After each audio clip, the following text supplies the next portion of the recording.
Okay, one set of lateral raises down, second set coming up.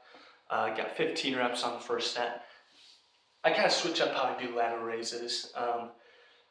If I'm in the gym or now that I have this cable pulley system over here, I might do single arm cable lateral raises.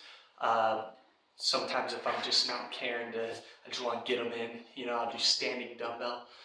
Today I'm doing seated lateral raises on a slight incline, inclined up just a little bit. I think it's like 80 degree. Vince Gironda, who's one of my favorite people to read about. In fact, in 2020, I did a experiment I called the Rocket City Experiment. You can check it out on the link in this video. It's just titled the Rocket City Experiment. It's like 300 pages. I documented everything for 12 weeks where I did 12 weeks of Vince Gironda type programs, some of his exercises and some of his set and rep schemes. So there's 3 different programs within that 4 weeks a piece.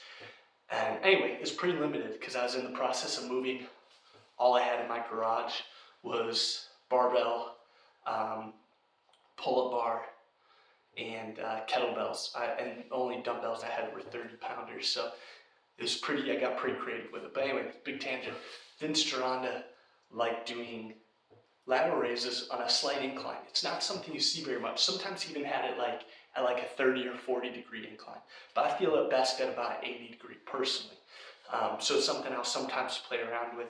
And I get a really good stretch. Obviously, you could do chest supported incline where we're facing this way and I'm here, which would get the muscle in the shortened position. But sitting kind of allows you to hit it like incline dumbbell curl, in that we're getting that side delt, kind of lengthened, a stretched position at the bottom. Anyway, enough talk. I'll talk about Vince Gironda more later. Let's get after it.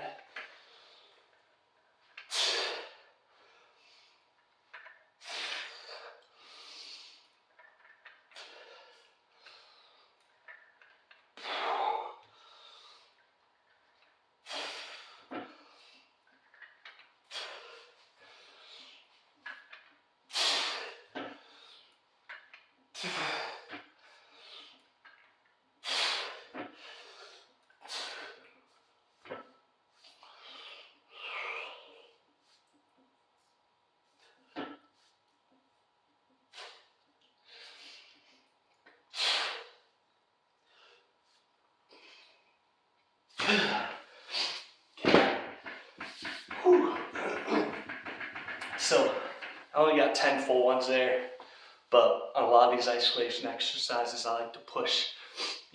I always tell people partials count. So I don't count them, I just say 10 plus partials when I log in the logbook. But the last 5 there obviously weren't complete reps, so I'm not gonna add weight, but I had a little bit more stimulus to get by just partially moving up and trying to get a little bit of extra juice out of those delts. I'm not actually, I have kind of I don't have a huge, what am I trying to say? Blood. My brain is depleted of oxygen because it's all in my shoulders right now. But I don't really love lateral raises. A lot of people love lateral raises, talk about spamming lateral raises. Personally, I feel my shoulders much more in overhead presses, both the front and side delt. And I can talk about this in another video more. I don't want to kind of interrupt my workout too much. But I do think doing lateral raises, at least from time to time, is kind of a necessary evil. One, it's a good stimulus to fatigue ratio.